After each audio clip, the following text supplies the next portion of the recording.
अकेलेपन को ताकत बनाओ। यहाँ कोई अपना नहीं है। यह एक बहुत ही प्राचीन समय की बात है। एक समुद्र के किनारे एक गुरु अपना आश्रम बनाकर रहा करते थे। हजारों शिष्य उनसे ज्ञान ग्रहण करने के लिए दूर दूर से उनके पास आकर रहते थे। गुरु का ज्ञान देने का तरीका भी बड़ा ही अनूठा था। शुरुआत में वह अपने शिष्यों को उपदेशों के माध्यम से ज्ञान देते थे। उसके बाद वह अपने शिष्य उस ज्ञान का अनुसरण करने के लिए कहते थे।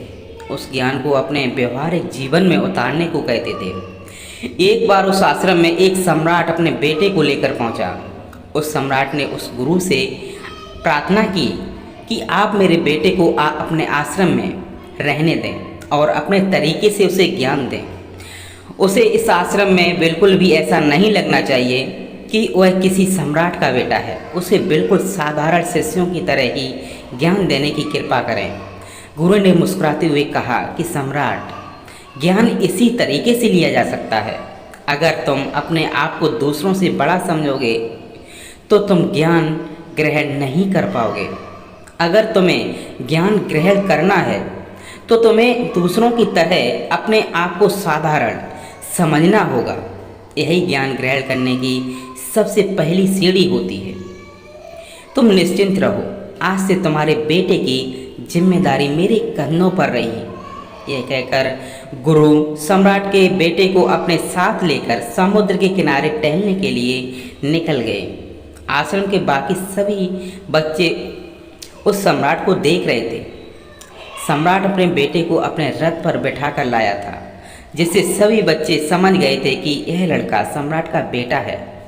इसी वजह से आश्रम के सभी बच्चे सम्राट के बेटे की तरफ आकर्षित हो गए। जब गुरु सम्राट के बेटे को लेकर समुद्र पर टहल रहे थे तो सम्राट का बेटा अचानक फूट फूट कर रोने लगा, क्योंकि अभी उसकी उम्र सिर्फ 12 वर्ष की थी और 12 वर्ष की आयु में उसके पिता उसे अपने से दूर छोड़कर चले गए थे। यह सदमा वह बच्चा सहन नहीं कर पा रहा था। वह नहीं समझ पा रहा था कि उसके पिता उसकी भलाई के लिए उसे उस गुरु के पास छोड़कर गए थे। उसे रोते हुए देख कर गुरु ने कहा कि बेटा, मैं तुम्हें चुप नहीं कराऊंगा। हो सकता है कि आज मैं तुम्हारे आंसू पोंछ दूं, लेकिन कल तुम फिर अपने आप को अकेला पाओगे। याद रखना, जीवन में इंसान अकेला आता है और अकेला ही जाता है। जितना जल्दी हो जो इंसान इस बात को समझ लेता है वह उतना जल्दी आत्मज्ञान के रास्ते पर निकल पड़ता है। गुरु ने अपनी बात आगे बढ़ाते हुए कहा कि जो इंसान अकेला रहना सीख लेता है वही खुद से प्यार कर पाता है और जो खुद से प्यार करना जानता है वो किसी के भी जाने का अफसोस नहीं करता, क्योंकि वह खुद से ही प्यार करता है। धीरे धीरे तुम आश्रम के माहौल में ढल जाओगे। शुरुआत में तुम्हें समस्या आ सकती है, लेकिन कुछ दिनों के बाद तुम इसे आत्मसात कर लोगे। उसके बाद तुम्हें यही जगह बहुत अच्छी लगने लगेगी। यह जगह तुम्हें अपनी महल से जैसी लगेगी। संध्या हो चली थी। समुद्र के किनारे दूसरे छोर पर सूरज छिपने लगा था और अपनी लालिमा पूरे आसमान में बिखेर रहा था। बड़ा ही सुंदर दृश्य था और गुरु और शिष्य को अपने साथ लेकर आश्रम में वापस लौट आए। उस शिष्य को भी थोड़ी सांत्वना मिली, क्योंकि गुरु की आंखों में अभूतपूर्व शांति झलक रही थी। और जब हम किसी एकांतवासी गुरु की आंखों में वह शांति देख लेते हैं तो हमें हृदय में वैसे भी सारा भार हट जाता है, मन एकदम निर्मल हो जाता है। जब सम्राट का बेटा रात्रि का भोजन करने के लिए भोजन कक्ष में पहुंचा तो आसपास के सभी शिष्य उसके पास आने लगे।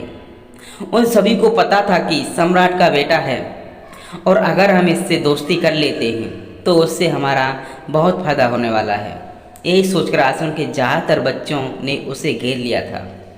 बस कुछ बच्चे जो अकेले रहने का महत्व जानते थे, जो दिखावे में विश्वास नहीं करते थे, वह सम्राट के बेटे के पास जाने की बजाय अपना पूरा ध्यान खाने पर लगा रहे थे और एकांत में बैठकर अपना भोजन कर रहे थे। कुछ दिनों के बाद सम्राट के बेटे के आश्रम के ज़्यादातर बच्चों के साथ दोस्ती हो गई। अब वह आश्रम में उन बच्चों के साथ घूमता, उन्हीं के साथ अपना ज़्यादा समय बिताता। आखिरकार सम्राट का बेटा था, सुख सुविधाओं में पला बड़ा था। आसपास बहुत से दास और दासियां होते थे। आसपास अपने मित्रों से घिरे होना, वही दिनचर्या उसने इस आश्रम में भी अपना ली थी। ऐसा नहीं था कि गुरु को यह सब पता नहीं था, पर गुरु से अलग तरीके से ज्ञान देना चाहते थे। बच्चों का ज्ञान आप उपदेश देकर नहीं दे सकते, उन्हें साक्षात्कार कराना पड़ता है। उसके बाद उन्हें वह बात समझ आती है जो आप समझाना चाहते हैं। गुरु को यह बात पता थी कि अगर मैं इसे बोलकर बताऊंगा तो यह कभी समझ नहीं पाएगा। मुझे इसे दिखाना पड़ेगा, इसी एहसास कराना पड़ेगा कि अकेले रहने से ही तुम अपनी शक्तियों को जान पाओगे। यह सीख देने के लिए गुरु एक दिन शिष्य को अपने साथ एक पहाड़ी की चोटी पर ले गए। पहाड़ी पर पहुंचकर गुरु ने उसे शिष्य से कहा कि अब तुम्हारा ज्ञान पूरा हो चुका है, बस एक आखिरी रात तुम्हें यहाँ पर बितानी होगी। उसके बाद अगले दिन शाम को मैं तुम्हारे राजमहल में तुमको पहुँचा दूंगा। वह बच्चा तो यह सुनकर बहुत खुश हो गया कि अब मैं वापस अपने राजमहल चला जाऊंगा। फिर से मेरे दास और दासियां, सारे भोग की वस्तुएं मेरे पास होंगी। उस शिष्य ने गुरु से पूछा कि गुरुजी, मुझे आज रात आप यहाँ पहाड़ी पर क्यों छोड़ रहे हैं?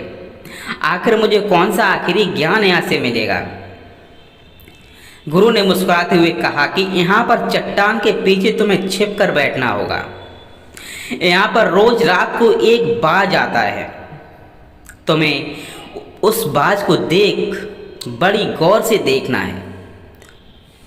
हर गतिविधि देखनी है और उस बाज को देखने के बाद अगले दिन अगर तुम उस बात की खूबियाँ मुझे बता पाए तो मैं तुम्हें तुम्हारे राजमहल वापस भिजवा दूंगा।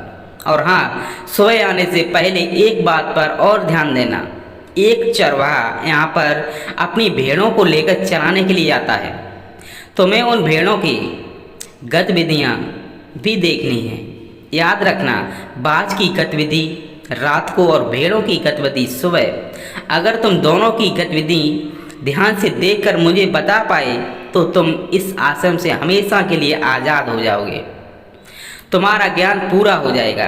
मैं तुम्हारे पिता को कह दूंगा कि बच्चा हमारे आश्रम का सबसे ज्ञानी बच्चा है।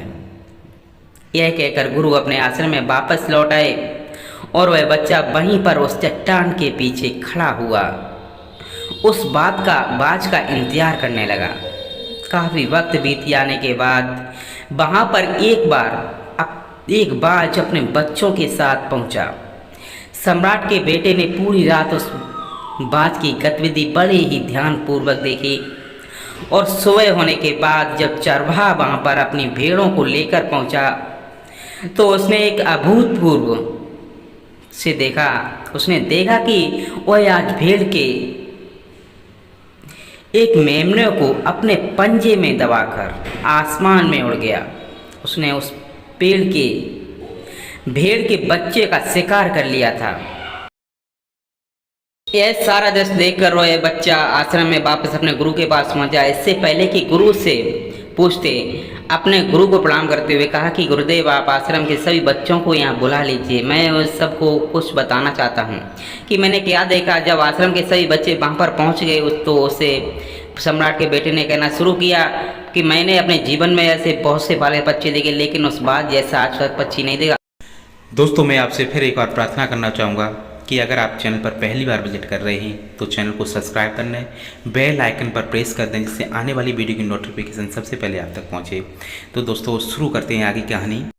कि तोता बोलता तो बहुत है लेकिन ऊंचा नहीं उड़ पाता। यह शांत रहता है लेकिन आकाश को भी छू सकता है। उसमें आकाश को भी छू लेने का सामर्थ्य है। जब भी एक बाज अपने शिकार को निश्चित कर लेता है तो वह उसी शिकार पर अपनी नजरें गड़ाए रहता है, चाहे वह कितनी भी ऊंचाई पर क्यों ना हो, चाहे कितना भी बड़ा तूफान क्यों ना आ जाए, लेकिन उसकी नज़र हमेशा अपने लक्ष्य पर स्थिर रहती है। आज सुबह जिस बाज को मैंने देखा उसने हर भेड़ को अपना शिकार नहीं बनाया, बल्कि उस भेड़ों में के झुंड में से उसने उस भेड़ के मेमने को अपना शिकार बनाया। उस बाज की तरह हमें भी अपना ध्यान अपने एक ही लक्ष्य पर स्थिर रखना चाहिए, चाहे कितनी भी अड़चनें क्यों ना आए। हमें अपना लक्ष्य स्पष्ट दिखाई देना चाहिए। 10-20 अलग अलग लक्ष्यों में अपनी ऊर्जा बर्बाद करने की बजाय हमें किसी एक लक्ष्य पर पूरी एकाग्रता के साथ ध्यान देना चाहिए। तीसरी बात जो मैंने उस बात से सीखी और जो हम सभी को सीखनी चाहिए वो ये है कि बाज कभी भी दूसरे पक्षी के साथ नहीं उड़ता, वह हमेशा आकाश में अकेला उड़ता है। इससे हमें यह सीख लेनी चाहिए कि हमें कभी भी छोटी सोच वाले लोगों के साथ नहीं रहना चाहिए। आखिरकार हम भी वही बन जाते हैं जिनके साथ हम रहते हैं। इसलिए या तो बड़ी सोच वालों के साथ रहो या फिर अकेले रहो, क्योंकि जब हम अकेले रहते हैं तभी हम खुद की ताकत और खुद की कमजोरियों पर जान पाते हैं। कमजोरियों को जानकर उनको दूर कर सकते हैं और अपनी ताकत को जानकर उसका सही इस्तेमाल कर सकते हैं। लेकिन वह तभी संभव होगा जब हम अकेले रहना सीखेंगे। चौथी सीख जो हम एक बाज से लेनी चाहिए कि एक बाज हमेशा अपनी सीमाओं से ऊपर उड़ता है। जब तूफान आता है तो हर एक पक्षी अपने घोंसले की तरफ भागता है, खुद को छुपाने की जगह ढूंढता है, लेकिन वह बाज ऐसा कुछ भी नहीं करता। वह खुद की सीमा को तोड़कर बादलों से भी ऊपर उड़ने का प्रयास करता है। हवाएं उसे थपेले मारती हैं, पंख उसके भारी हो जाते हैं, पानी और धूल की वजह से उसे कुछ दिखाई नहीं देता है, लेकिन वह फिर भी आसमान की तरफ उड़ता रहता है और अंततः बादलों से ऊपर निकल जाता है और वहाँ तक उड़ता रहता है जब तक मौसम ठीक नहीं हो जाता। अपनी सीमा को सिर्फ इसलिए तोड़ पाता है क्योंकि वह समस्या के आने पर उससे घबराता नहीं है, उससे डर कर बचने का प्रयास नहीं करता है, बल्कि एक सकारात्मक नजरिए के साथ उसका सामना करता है।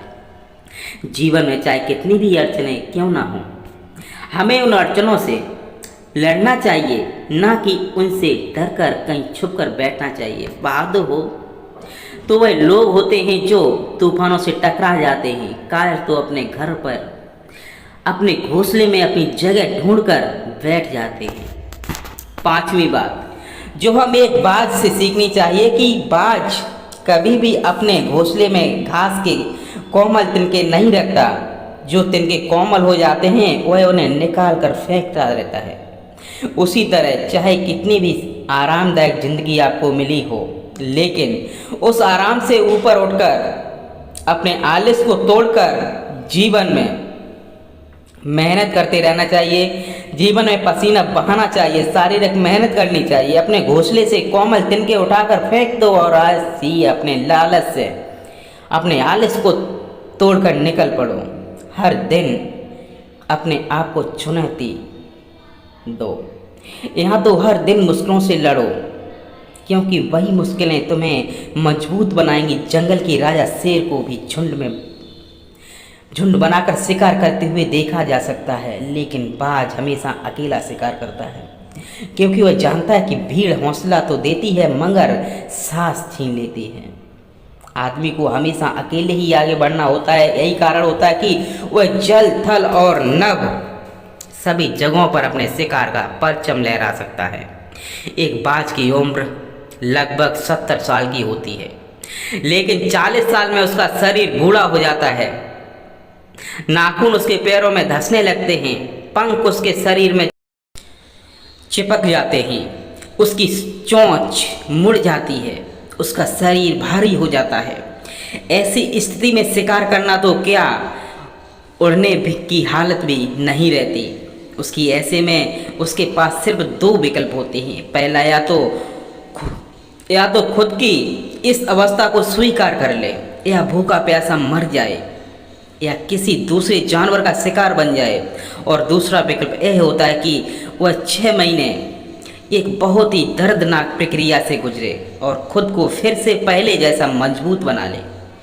लेकिन बाज तो बाज है, वह दूसरा विकल्प चुनता है। इसके लिए वह खुद को एक बहुत ही ऊंचे पहाड़ पर ले जाता है, जहाँ पर पहले अपनी चोंच से अपने सारे पंख खींचकर उखाड़ देता है और फिर चट्टान पर पैर मार मार कर अपने पंजे तोड़ देता है। उसके बाद उसी चट्टान पर अपनी चोंच को पटक पटक कर तोड़ देता है और इस लहूलुहान अवस्था में खुद को दूसरे जानवरों से छुपाता फिरता है। अगले 6 महीने तक वह इसी दर्दनाक प्रक्रिया से गुजरता है और इंतजार करता है नई चोंच, नए पंख और नए पंजों का। तब फिर अपनी नई जिंदगी शुरू करता है और निकल पड़ता है अपने शिकार पर और अगले 30 सालों तक फिर से राज करता है। इसलिए समय आने पर हमें भी अपनी पुरानी आदतों को छोड़ना पड़ता है और कुछ नया सीखना पड़ता है। समय के साथ बदलना पड़ता है, अपने आप को तैयार करना पड़ता है, वरना हमारा भी शिकार हो सकता है, हम भी पीछे रह सकते हैं। इसके बाद सम्राट के बेटे ने पेड़ों की विशेषता बताते हुए कहा, भेड़ों की विशेषता बताते हुए कहा कि भेड़ हमेशा झुंड में चलती है। उन्हें झुंड में एक साथ चलने से हिम्मत मिलती है, लेकिन जैसे ही उन पर शिकार होता है वैसे ही वे भेड़ तितर बितर हो जाती हैं और उस पूरी भीड़ में से एक भी भेड़ अपने साथी की मदद करने के लिए वापस नहीं लौटती। इससे हमें सीख मिलती है कि हमारे साथ कितने भी लोग खड़े हों, किसी भी पर यकीन नहीं करना, यकीन करना खुद पर करना, क्योंकि बुरा समय आने पर भीड़ तितर बितर हो जाएगी। आपको पता ही नहीं चलेगा। गुरु को प्रणाम करते हुए सम्राट के बेटे ने अपने गुरु से कहा कि गुरुदेव, अगर मुझसे कोई सीख रह गई है तो कृपया करके आप बताने की कृपा करें। गुरु ने सभी बच्चों को संबोधित करते हुए कहा कि ये सभी बातें जो अभी इस बच्चे ने बताई ये सब सही हैं, लेकिन ये सारी खूबियाँ आप लोगों में भी तभी पैदा हो पाएंगी जब आप अकेले रहने का अभ्यास करेंगे। आपने देखा होगा कि वह बाज कभी भी किसी दूसरे पक्षी के साथ नहीं रहता, ना ही किसी के साथ अपनी जोड़ी बनाता है। वह आसमान से अकेला उड़ता है और अकेला उड़ने की वजह से वह अपनी ताकत और अपनी कमजोरियों को जान पाता है। इसके बाद गुरु ने अपनी बात खत्म करते हुए कहा कि मैं आज रात इस सम्राट के बेटे को इसके राजमहल में छोड़ने के लिए जा रहा हूँ, क्योंकि इसकी सीख यहाँ पर पूरी हो गई है। और कहकर गुरु सम्राट के बेटे का हाथ पकड़कर राजमहल की तरफ रवाना हो गए और बाकी के सभी बच्चे उन्हें पीछे से जाते देखते रहे। तो दोस्तों, कैसी लगी ये कहानी आपको कमेंट सेक्शन में ज़रूर बताना, और अच्छी लगी हो तो इस चैनल को सब्सक्राइब करके नोटिफिकेशन बेल को ज़रूर प्रेस कर देना। मिलते हैं अगली कहानी में, तब तक के लिए अपना ख्याल जरूर रखें। धन्यवाद दोस्तों, अपना कीमती समय देने के लिए आपका बहुत बहुत शुक्रिया। दोस्तों, ऐसे ही नई वीडियो के लिए हम पर डे प्रतिदिन मेहनत करेंगे, आप तक पहुंचाने की कोशिश करेंगे।